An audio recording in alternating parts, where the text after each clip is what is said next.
Am I going to forget my words? Did I zip my zipper? Is Julio looking at my shoes?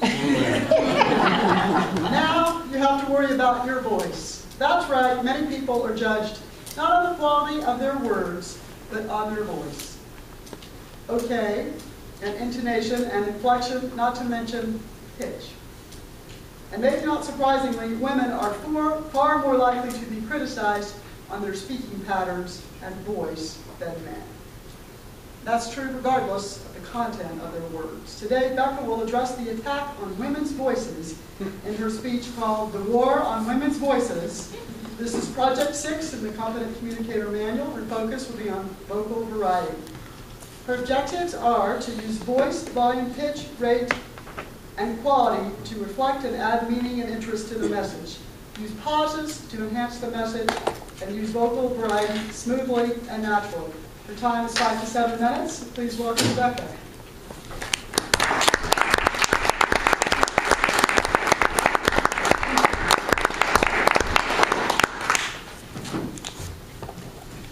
I love NPR. I love talk radio. I love listening to podcasts. I love listening to stories and learning about things in faraway places, hearing the news while I'm driving to work, and listening to discussions about engaging subjects.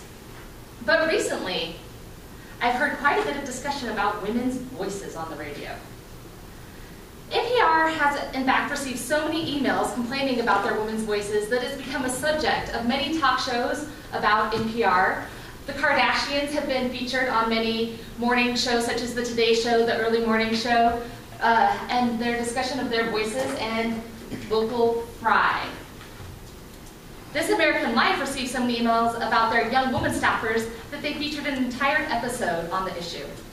One email said, "The voice of Hannah Jumping Wolf is too much to bear, and I turn off every episode she's on.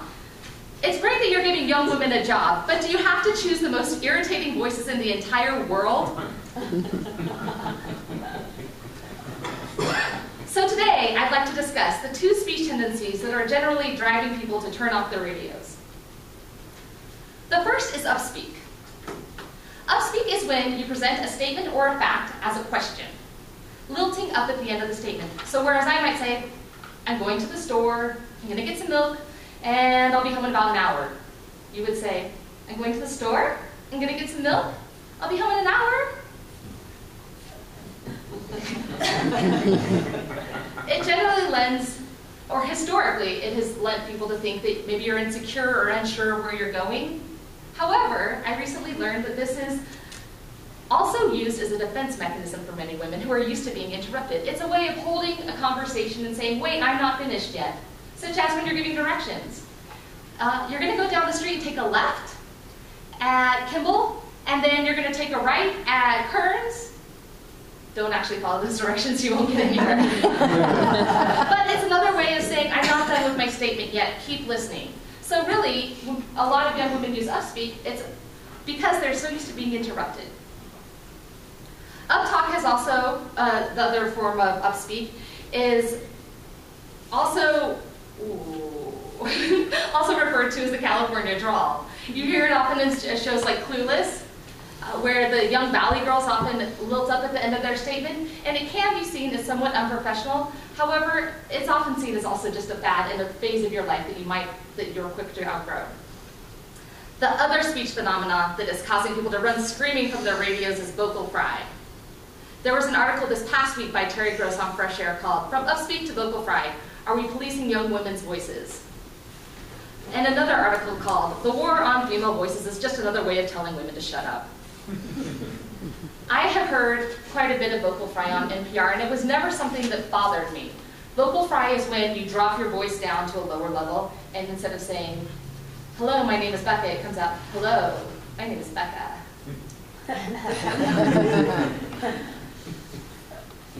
Take it as you will. Some people do consider it unprofessional, some people don't hear it at all.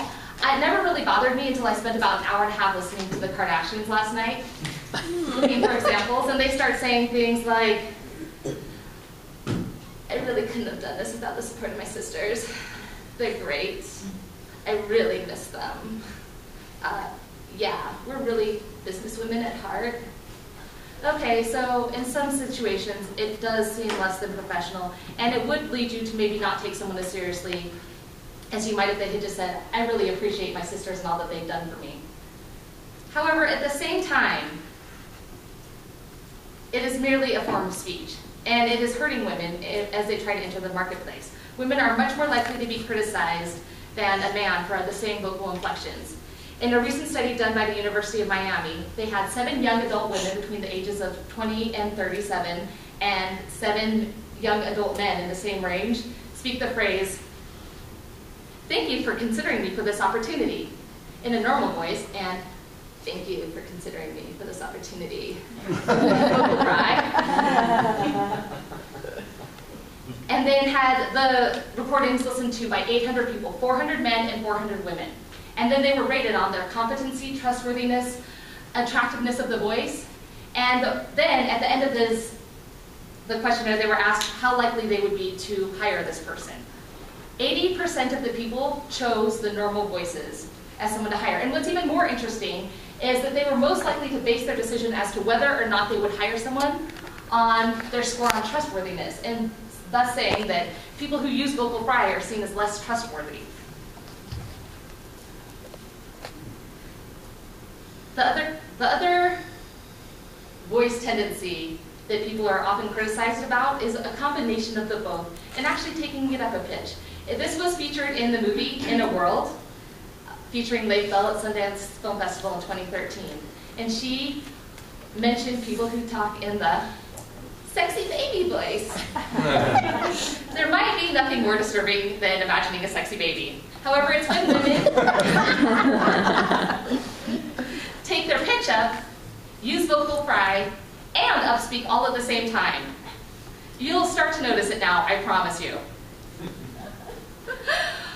What's worse, though, is that when people mention vocal fry, upspeak, and sexy baby talk, that we're not really listening to what women are saying. We're only criticizing them for some of the parts that are hitting our ear. And my personal theory is that women's voices, and voices in general, will evolve over time. The voice that we used to talk to our friends on the phone during high school is not the same voice that we will use to read a bedtime story to our children. So rather than focusing on the voice, it's time to start focusing on the words. And if nothing else, perhaps the best solution is the approach that Katie Mingle, the producer of the popular 99% Invisible podcast, has taken. She gets so many complaints about her female reporters' voices that she crafted an auto-reply email. And it says this: "Hello, you've written in to voice your dislike of one of our female reporters' voices. You're not alone. We have a filter set up that automatically sends these types of emails into a folder labeled 0 priority. We'll review this folder and consider the complaints within, well, never. Amazingly, we don't even have a folder for complaints about the male voices on our show, because we've never gotten one. Isn't that strange? We think so. Anyway, hope you can continue to enjoy our free podcast somehow. And if you can't, there are plenty of shows that don't feature women's voices at all. Thank you."